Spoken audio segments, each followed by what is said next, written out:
नमस्कार दोस्तों, मैं हेमंत कुमार एक बार फिर से स्वागत करता हूं आपके अपने ऑनलाइन स्टडी प्लेटफॉर्म पर।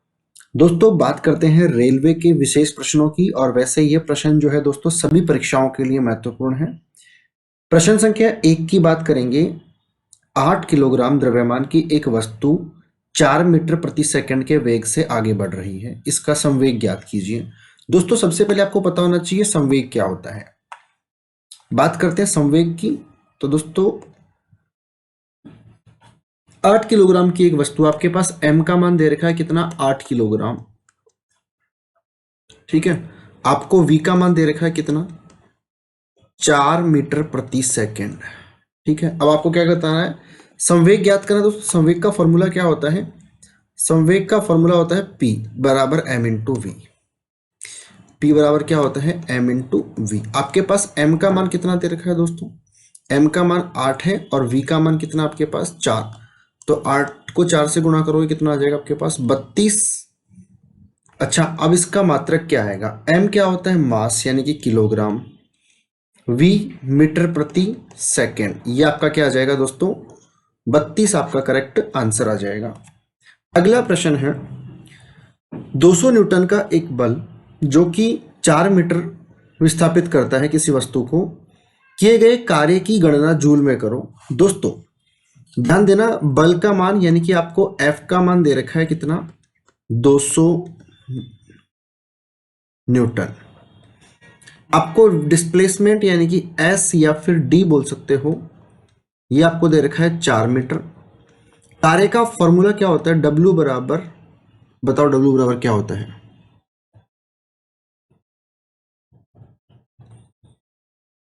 कार्य की Fs cos थीटा होता है। तो F का मान कितना है बताओ, 200। S का मान कितना है, 4, यानी कि 800 आपका क्या आ जाएगा करेक्ट आंसर। अगला प्रश्न है दोस्तों, निम्न में से कौन सा कथन दो वस्तुओं के बीच गुरुत्वाकर्षण बल के बारे में सही है। दोस्तों ये ध्यान देना कि दो वस्तुओं के बीच में गुरुत्वाकर्षण के बल के बारे में सही है। गुरुत्वाकर्षण बल हमेशा प्रतिकर्षक यानी कि रिपल्सिव फोर्स है, नहीं, ये गलत है। दूसरा ऑप्शन आपके पास क्या, यह हमेशा आकर्षक होता है। तो दोस्तों ध्यान देना, गुरुत्वाकर्षण बल जो होता है ना, वो आकर्षक जरूर होता है हमेशा। वो कैसा होता है, हमेशा आकर्षक यानी कि अट्रैक्टिव फोर्स है। यह आकर्षक या प्रतिकर्षक हो सकता है, नहीं, ये केवल आकर्षक ही होता है। ये तटस्थ है, ये भी नहीं आएगा। Option number B is your right answer. अगले प्रश्न की बात करते हैं दोस्तों, बल समीकरण में F किसके बराबर होता है। F बराबर क्या होता है दोस्तों, F बराबर होता है m इंटू ए। यहाँ m क्या होता है, मास किसी ऑब्जेक्ट का, और a क्या होता है दोस्तों, a होता है उसका त्वरण। ठीक है, बल के मात्रक की बात करें तो दोस्तों बल का मात्रक वैसे तो होता है न्यूटन, क्या होता है, न्यूटन, और वैसे होता है किलोग्राम मीटर प्रति सेकंड स्क्वायर। अगले प्रश्न की बात करें, एक तोप फायरिंग के बाद इसके कारण पीछे आती है। दोस्तों ऊर्जा संरक्षण के कारण तोप कभी पीछे नहीं आएगी। उत्पादित गैसों का पश्चवर्तिक प्रणोद, ये भी नहीं आएगा। न्यूटन की गति का तीसरा नियम, बिल्कुल भैया, न्यूटन की गति का तीसरा नियम ही राइट आंसर है। और न्यूटन की गति के तीसरे नियम को अपन क्या बोलते हैं, आपको ये पता होना चाहिए। तीसरे नियम को अपन बोलते हैं क्रिया प्रतिक्रिया का नियम। किसका नियम दोस्तों, क्रिया प्रतिक्रिया का नियम। यानी कि किसी वस्तु पर आप जितना बल लगाओगे वह वस्तु भी आपके ऊपर उतना ही बल लगाएगी, लेकिन दोनों बल एक दूसरे के कैसे होंगे दोस्तों, एक दूसरे के होंगे अपोजिट डायरेक्शन में। अगला प्रश्न है 400 किलोग्राम के द्रव्यमान की बंदूक, आप 1 बाय 1 चलो। m का मान कितना दे रखा है दोस्तों आपको, 400 किलोग्राम। इसका संवेग यानी कि p आपको ज्ञात करना है। जब यह 0.25 मीटर प्रति सेकंड के वेग से प्रतिक्षेपित होती है, v का मान कितना दे रखा है आपको दोस्तों, 0.25 मीटर प्रति सेकंड। अब आपको ध्यान देना होगा कि संवेग का फॉर्मूला क्या होता है। पहले भी अपन ने प्रश्न किया है, P बराबर होता है m इंटू वी। दोस्तों यहाँ पर m का मान क्या है, m का मान आपको 400 दे रखा है और इसका मान 0.25। अब 0.25 किसके बराबर होता है दोस्तों बताओ। 1/4 के 4 से 400 कितने बार कटेगा, 100 बार। तो आपका आंसर कितना आ जाएगा, 100 किलोग्राम मीटर प्रति सेकंड। ये वाला आपका राइट आंसर होगा। अगले प्रश्न की बात करें, किसका उपयोग हवा के बल और वेग को मापने के लिए किया जाता है। वायु के बल को मापने के लिए किसका उपयोग करते हैं दोस्तों। लेक्टोमीटर क्या होता है आप बताओ मुझे। लेक्टोमीटर दोस्तों ये मापता है दूध का क्या घनत्व, यानी कि डेंसिटी ऑफ मिल्क, या अपन ये कहे दूध की शुद्धता मापने में काम में लिया जाता है। बैरोमीटर क्या मापता है बताओ, ये मापता है वायु का दाब। वायु दाब मापने के लिए कौन काम में लेते हैं अपन, बैरोमीटर। एनीमोमीटर क्या काम आता है दोस्तों, एनीमोमीटर जो है ना, यही वह उपकरण है जो हवा का बल मापने में और या फिर हवा का वेग मापने के लिए काम में लिया जाता है। ये आपका क्या हो जाएगा, राइट आंसर। माइलोमीटर क्या होता है दोस्तों। माइलोमीटर जो है ना, वो गाड़ी के पहियों से जुड़ा हुआ एक उपकरण होता है और ये वास्तव में वाहन से तय की गई दूरी नापते हैं। वाहन की दूरी मापने के लिए, वाहन की क्या दूरी मापने के लिए किसको काम में लेते हैं अपन, माइलोमीटर को काम में लेते हैं। अगला प्रश्न है, एक एजेंट है जो किसी वस्तु को रोकने या फिर गति देने का काम करता है। दोस्तों बल वह एजेंट होता है जो किसी वस्तु को रोकता है या फिर गति प्रदान करता है। अंतरिक्ष में किसी खगोल शास्त्री को आसमान कैसा दिखाई देगा बताओ दोस्तों। अंतरिक्ष में किसी यात्री को आसमान कैसा दिखाई देगा, काला। और आसमान काला क्यों दिखाई देगा मेरे प्यारे साथियों, आसमान काला इसलिए दिखाई देगा क्योंकि अंतरिक्ष में क्या नहीं होता बताओ। अंतरिक्ष में क्या नहीं होता, अंतरिक्ष में नहीं होता वायुमंडल, और वायुमंडल नहीं होगा तो वहां प्रकाश का परावर्तन भी नहीं होगा, और परावर्तन अगर नहीं हो रहा है तो आकाश कैसा दिखाई देगा आपको, काला। एक कार जो है वो विश्राम से शुरू होती है। विश्राम का मतलब कि उसकी प्रारंभिक वेग जो है ना, यू का मान कितना है दोस्तों, 0 है। यह लगातार तेजी के साथ पहाड़ी से लुढ़कती है और 20 सेकंड में, आपको टी का मान कितना दे रखा है दोस्तों, टी का मान दे रखा है आपको 20 सेकंड में 500 मीटर की दूरी, एस का मान आपको दे रखा है कितना, 500, ठीक है, मीटर। यदि इसका द्रव्यमान यानी कि आपको इसका एम भी दे रखा है कितना, 1000 किलोग्राम, 1000 किलोग्राम दे रखा है। आपको एफ का मान बताना है, इसका मान बताना है दोस्तों, एफ का मान बताना है। दोस्तों सिंपल सा फॉर्मूला है, एफ का फॉर्मूला आप लोग जानते हो, एफ बराबर क्या होता है, एम ए। एफ बराबर क्या होता है, एम ए। लेकिन इस पूरे डिटेल्स के अंदर आपके पास एम का मान तो है लेकिन ए का मान नहीं है, तो एस टी यू इनको काम में लेकर के हम क्या निकालेंगे, ए का मान निकालेंगे। दोस्तों गति का एक समीकरण है, समीकरण होता है एस बराबर U T plus half A T square, half A T square. अब इसके अंदर अपन मान रखते जाएंगे। एस का मान आपके पास कितना है दोस्तों बताओ, 500 है। यू का मान बताओ दोस्तों कितना है, प्रारंभिक चाल 0 है, प्लस 1/2। ए तो अपन को निकालना है, और टी का मान कितना दे रखा आपको दोस्तों, 20 सेकंड। तो 20 का वर्ग में कर दूंगा तो कितना आ जाएगा दोस्तों, 400 आ जाएगा। 2 से फिर ये कटेगा कितनी बार, ये 200 बार कट गया। 200 के 2 जीरो से ये फिर 2 जीरो कट गए, यानी कि ए का मान आ गया आपके पास दोस्तों कितना, 5/2। ए का मान कितना आ गया, 5/2 मीटर प्रति सेकंड स्क्वायर। अब ये ए का मान यहां रख दो इस समीकरण के अंदर, इस ए का मान अपन कहाँ रख देंगे, एफ वाले समीकरण में। तो एम का मान तो कितना है आपके पास दोस्तों, 1000 इंटू 5/2। 2 से ये कटेगा 500 टाइम, 500 इंटू 5 कितना हो गया दोस्तों बताओ, 2500। अब ये जो 2500 है ये क्या है दोस्तों, प्रश्न में दो चीजें पूछ रहा होगा। बल भी पूछ रहा है और वैसे त्वरण भी पूछ रहा है, ठीक है। तो त्वरण तो आपके पास 5/2 यानी कि 2.5 आ जाएगा, जो आपका पहले ऑप्शन के अंदर भी है और चौथे के अंदर भी है। और F का मान आपके पास आ रहा है 2500 न्यूटन, तो 2500 और 2.5 वाला आपका ऑप्शन नंबर 4 क्या हो जाएगा, राइट आंसर हो जाएगा। अगले प्रश्न की बात करें अगर अपन, निम्न में से कौन सा संपर्क बल का एक उदाहरण है। अब दोस्तों संपर्क बल क्या होता है आपको यह भी पता होना चाहिए।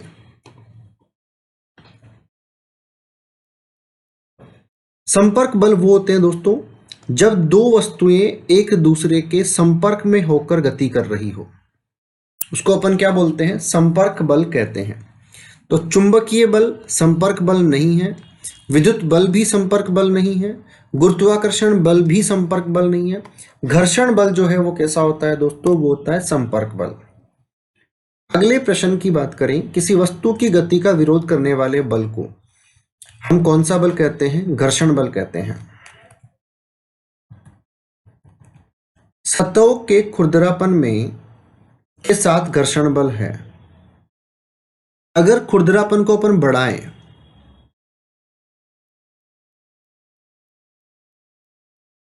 घर्षण बल भी बढ़ेगा, बिल्कुल यही ऑप्शन आएगा। अगर खुरदरापन बढ़ेगा तो घर्षण बल भी बढ़ेगा। अगला प्रश्न है दोस्तों, एक 100 न्यूटन का एक बल 50 किलोग्राम द्रव्यमान की एक वस्तु पर लगाया गया। आपके पास किसका मान दे रखा है दोस्तों, F का मान दे रखा है कितना, 100 न्यूटन। M का मान कितना दे रखा है दोस्तों, 50 किलोग्राम। M का मान कितना है, 50 किलोग्राम। और उत्पन्न होने वाले त्वरण की, तो दोस्तों F बराबर क्या होता है, ma। ए का मान निकालना है तो F/m हो जाएगा, यानी कि 100/50 यानी कि 2 मीटर प्रति सेकेंड स्क्वायर। दोस्तों यूनिट का विशेष महत्व है, आपको ध्यान से देखना है कि यूनिट कौन सी काम में लेनी है अपन को। अगला प्रश्न है अपने पास, निम्न में से कौन सा विकल्प संपर्क बलों का एक उदाहरण नहीं है, यानी कि कौन सा ऑप्शन है जिसमें संपर्क बल नहीं है आपके पास। दोस्तों घर्षण बल संपर्क बल होता है, बिल्कुल। वायु प्रतिरोध ये भी, क्योंकि वायु में जब कोई चलेगी ना चीज तो वहां भी घर्षण बल काम करेगा, तो ये भी नहीं आएगा। अगला है आपके पास क्या, चिपचिपा बल विस्कस फोर्स, ये दो द्रवों के बीच में लगता है, ये भी नहीं आएगा। और अगला है कौन सा आपके पास, गुरुत्वाकर्षण बल। दोस्तों गुरुत्वाकर्षण बल एक प्रकार का संपर्क बल नहीं होता है, तो option number 4 is your right answer.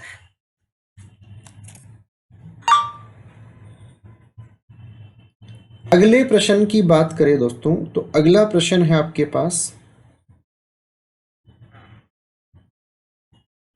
गुरुत्वाकर्षण बल निम्न में से किस स्थान पर अधिकतम होता है। तो दोस्तों गुरुत्वाकर्षण बल जो होता है दोस्तों वो ध्रुवों पर अधिकतम होता है, भूमध्य रेखा पर न्यूनतम होता है, और कर्क और मकर रेखा से आपको कोई विशेष मतलब नहीं है। अगला प्रश्न है दोस्तों, संपर्क बल का दूसरा नाम क्या है। दोस्तों घर्षण बल को ही अपन क्या कहते हैं, संपर्क बल कहते हैं। अगला प्रश्न है दोस्तों, किस सिद्धांत के अनुसार क्रिस्टल वाइन का ग्लास किस सही पिच की एक संगीत स्वर के संपर्क में आते ही टूट सकता है।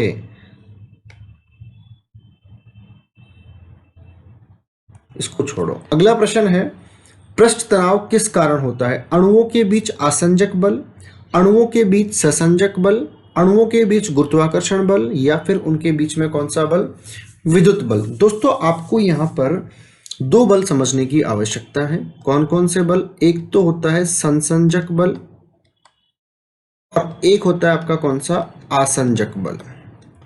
अब दोस्तों ससंजक बल क्या होता है आपको ये पता होना चाहिए। ये एक ही पदार्थ के अणुओं के बीच में लगता है। किसके बीच में लगता है, एक ही पदार्थ के अणुओं के मध्य काम करता है। कौन सा बल, अणुओं के मध्य कौन सा बल काम करता है, सहसंजक बल।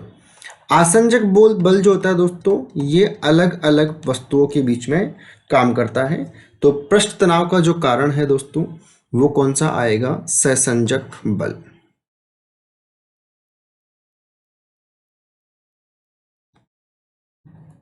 अगला प्रश्न है, निम्न में से कौन सा व्यापक रूप से उपयोग किया जाने वाला ठोस स्नेहक है?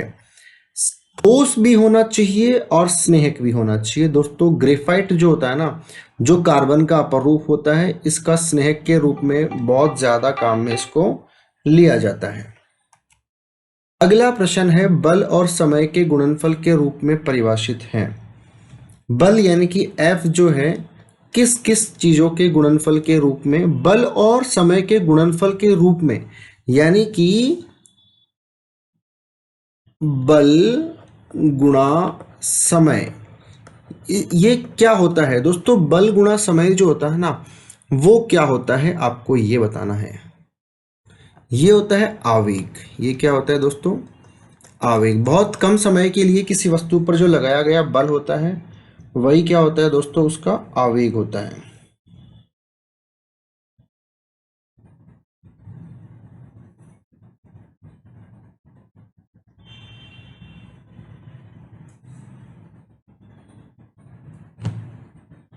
अगला प्रश्न है दोस्तों, हमेशा एक ही निकाय पर कार्य करती है।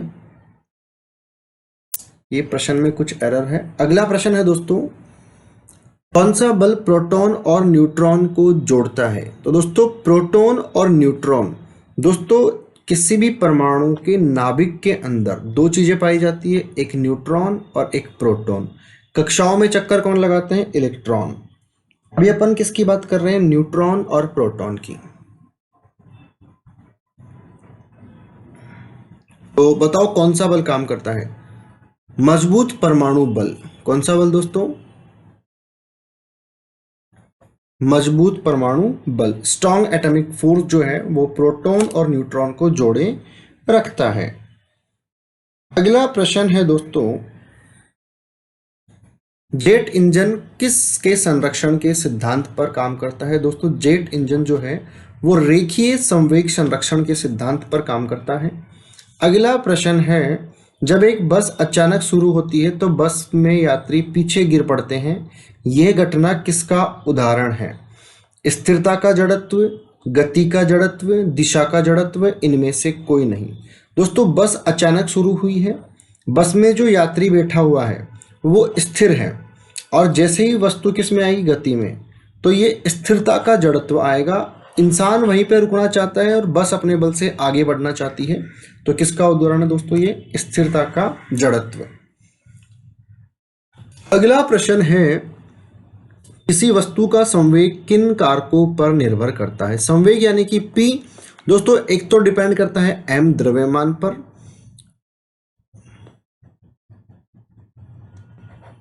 एक उसके गति के ऊपर।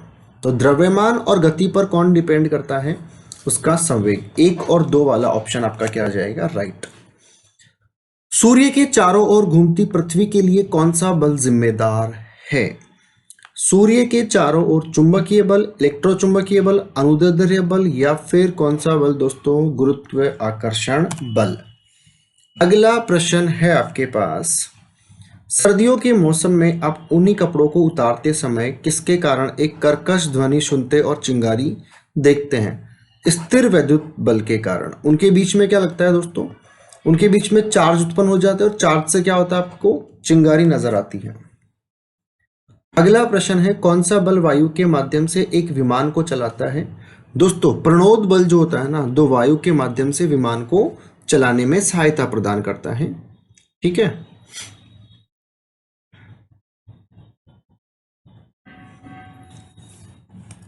अगला प्रश्न है दोस्तों,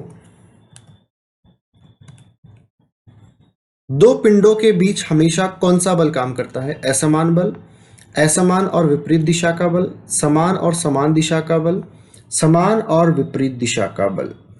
समान और विपरीत दिशा में बल काम करेगा दोस्तों दो पिंडों के बीच में।